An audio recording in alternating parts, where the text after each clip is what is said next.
What's up guys and gals, Brian Tong here, and you know what it is. This is the iPhone 10, and this is going to be our review. It's going to be a little more laid back. We're not going to just jump into all the specs and all the features. We like to talk about the experience of using it. You know, what are the things that stand out? What do we like? And then what are the ways that Apple can do to improve this phone, whether it's for next year or even within this year. And we know right off the bat, I mean, this thing is gorgeous. This is by far, in my opinion, the best designed iPhone that we have ever seen from a standpoint of, you know, you have that whole full screen look. But then at the same time, after using this for a while, like people that have it have found out, this may not be the iPhone for everyone. So let's just jump into it. And first, let's talk about the speed of this thing. Obviously, if you play with this phone, it's a speedy phone. You're not gonna feel like it's slow at any point in time. But really where the speed comes into play is how you use it. We know that Apple is now bringing us Face ID. They took out the home button. They took out Touch ID.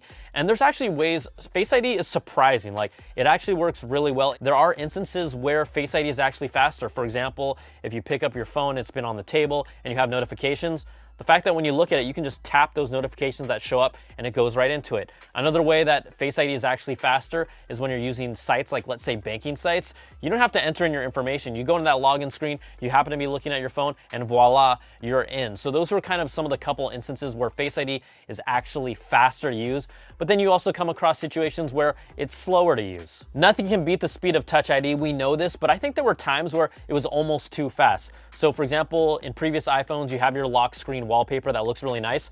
I would double tap it, and before I could even see it or enjoy it, it would already be gone. So in a way, because Face ID takes that extra split second, I can actually enjoy my lock screen wallpaper. I'm not saying slower is better, but in this situation, it kind of is. There's also other ways where not having Touch ID does affect how you use the phone. Face ID isn't always gonna be faster, so there's some concessions here. For example, when you're closing apps, it takes an extra step. You have to drag from the bottom up and hold it. Then you have to hold on your screen so that you can actually delete or manually close apps. That takes longer. I don't really like that. Also with Apple Pay, when you're at a point of sale register, you have to look at the phone. So before, I used to just pull it out of my pocket, double tap the Touch ID, and boom, I didn't even have to think about it. I didn't have to look at it. You do kind of have an extra beat. So there's those moments where it's absolutely faster to use Face ID, but there's other times where it's just not. So you got to get over the fact that Touch ID is gone. You know, there's things like the control center. It really requires you to use two hands almost to bring it up. Swipe from the top right-hand corner. You can use reachability and then swipe from that corner, but it's still another step. So some things are faster, some things are slower. And when we say slower, we're really talking about like literally a second here and there. This is not a deal breaker, but it's just something that you will experience when you use the iPhone 10, not only from the first day, but as you continue to use it. All right, next up, we've got to talk about the screen. I mean, I rave about the design. DisplayMate actually rated it the best screen in a smartphone ever. I mean, that's high praise. But really, there's two people that are gonna love this. First of all, if you had a Plus phone and you're going down to the iPhone 10, it's a smaller form factor, but you still got that great screen real estate. Most of those people love it. And if you're one of those people that still has yet to get it and you wanna go down from a Plus to 10, you're gonna absolutely love this screen. And then there's this other group of people, pretty much someone who's always been an iPhone user but has never had a large screen phone. I think a lot of them are wowed by it because not only is it OLED, but it's also the first kind of big screen form factor that they've ever had. They aren't used to seeing what else is out there from like Samsung or, you know, the Google Pixel phones. So that's why they're gonna love this phone. The screen is really top notch, and I think you're gonna love it. Another thing that I love about this, look, the camera here is great. DxOMark rated it the best smartphone for taking photos specifically. But when you use this camera, right, you can battle these between any other phone. The top tier cameras, they're all great. They just kind of come down to maybe specific things that are more important to you, whether it's like exposure, the texture, the color balance of the actual camera. That's gonna help you decide which phone to get. But bottom line, this camera is phenomenal. You love all those different modes. One thing that makes it kind of funny is that the selfie camera is so good, it's almost too sharp. It's like we're not used to seeing our faces that sharp, and it can kind of actually be a little like disturbing. You're like, I don't want to use this selfie camera as much. But bottom line, this is a great camera on this phone.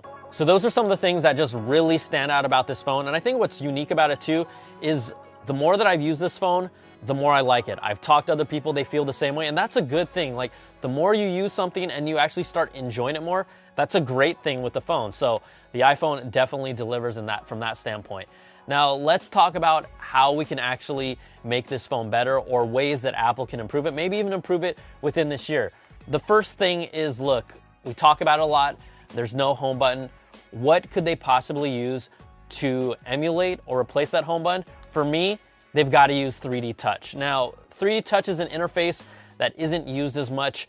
One of the reasons why some people don't even know it's there, Apple doesn't require us to use it to use the phone. You know, we have all these new gestures that you have to learn to use the iPhone 10. Why not use 3D Touch kind of like as the home button with a hard press? You get that feedback. It's a combination of Face ID as well. As it speeds up, as Face ID gets better, I think that would be a great way to kind of give some of those people that home button feeling that they miss, put it in that home button spot and make it feel like, you know what, this is a complete slate of glass. We know that Apple is moving in that direction. Eventually, we're just gonna have a piece of glass in our hand, but put some sort of a home button. I think 3D Touch would be the answer for that. Another thing they can do is that when I picked this up, it felt like an iPhone, and that's a great thing. You want the device to feel like it, but at the same time, it can sometimes feel underwhelming. Like, this is a great piece of hardware, but it felt exactly like iOS 11, which feels like iOS 10. It doesn't feel like there's anything really fresh with software other than the fact that you're forced to know and learn new gestures to operate the phone. So what I'm asking for, maybe it's me just being like expecting too much. I'd like to see some new software innovations and features. 3D Touch still totally underutilized, but also look at what other phones are doing out there.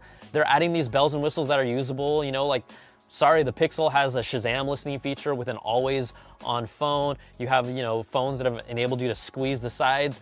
It might sound gimmicky, but there's ways to add true software innovation and functionality that maybe Apple hasn't prioritized. So that's one of the things, that you have this great device, give me some new great features in software. And don't tell me that Animojis is an truly innovative software feature. It's fun. It is fun. Another thing that is maybe one of the most divisive things about the iPhone 10 for me, it has to be the notch. Now, some of you are used to it. I've heard people say, oh, I don't really see it anymore. That's okay, but I'm not that person. Like, the notch still bothers me, and I'm reminded of it constantly, especially when I'm writing an email or a tweet or text message, and you see all this extra space underneath the keyboard. If you look at that really carefully, look, the notch does make it look unique. I get it, like, it's just not for me. Other people will be like, that's why Apple, that's how they brand it as the iPhone 10. Fine, I'll give you that. But for me, I wish they could just make it a solid bar, black bar across the top, move down the utilities like Wi-Fi, Bluetooth, and battery, put it right below that, and then shift everything down. Like, if you look at the keyboard screen, there is more than enough space for that, and then you'll still have enough space to swipe your thumb from the bottom to the top or bottom up to unlock the phone. I think that is something that we won't always see, this notch. I mean, shoot, maybe we will. Apple does what they want. But for me, I don't like the notch, and I think there's a way to get rid of it to still make it sleek and sexy and smooth. This one's not a deal breaker for me, but especially, like, this phone is great. Guess what? Most of us are gonna put a case on it. Like, I don't wanna put a case on it, but you have to. But it's actually a lot heavier compared to previous iPhones. Like, if you close your eyes, you put them in one hand, it's heavier. When I put it in my pocket with a case, I can definitely feel its weight. Again, it's not a deal breaker. Maybe I'm just nitpicking, but it's a heavier phone. Another thing that bothers me is now with this new iPhone, we have a lot of different interfaces and UIs from original iPhones with home buttons, the iPhone 10, and even the iPad. They're kind of disconnected, and I get it. Like, we are moving towards a single piece of glass with literally no buttons. I know that's the vision and that's the future, but right now, you know, with the iPhone 10, you slide up for your home button, for your home screen, or to unlock it, and you slide down from the top right to get Control Center. On the iPad Pros, you slide from the bottom up to the top to get to the Control Center. And then on the current standard iPhones 8 and lower, you press a button. The interfaces are disconnected. It's really the most fragmented we've ever seen Apple software, and I just wish and would like to see it to be more ubiquitous across the product line like Apple used to. I get it, it's different hardware, but they still could have kind of made them a little more cohesive, and that would have been a nice thing. So who is this phone really for? I mean, come on, it's for the gadget lover, it's for the hardcore Apple fan, it's also for someone who wants, you know, Apple's best design phone ever. And I look at this thing as like Apple's concept car right now. This is just the start.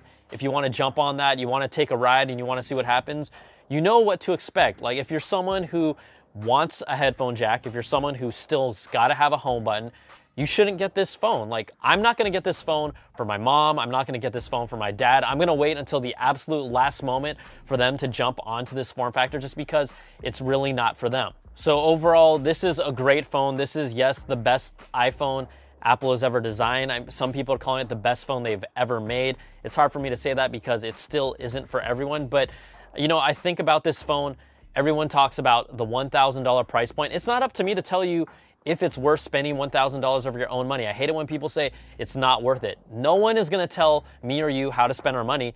But for me, I mean, it was worth $1,000. So guess what? I bought it for myself. That was for me. I think also overall, when you look at this phone, you know, if you know what you're going to get into, you know, you're losing a lot of things, but you're learning new things. It's really just a beautiful piece of glass. That's a screen, and that's a good thing. That's a cool thing. You're gonna enjoy this phone. You're not gonna just like it a lot. I think you're gonna end up just loving this phone a lot, and that's cool because you should love something that you spend $1,000 for. So there you have it. That's kind of our Apple Bite review. I'd love to hear what you guys and gals think in the comments, whether you agree with what I said, some of the things I said, disagree with everything I said. Let us know right down in the comments. We're gonna check them all out. And there you have it, the Apple Bite iPhone 10 review.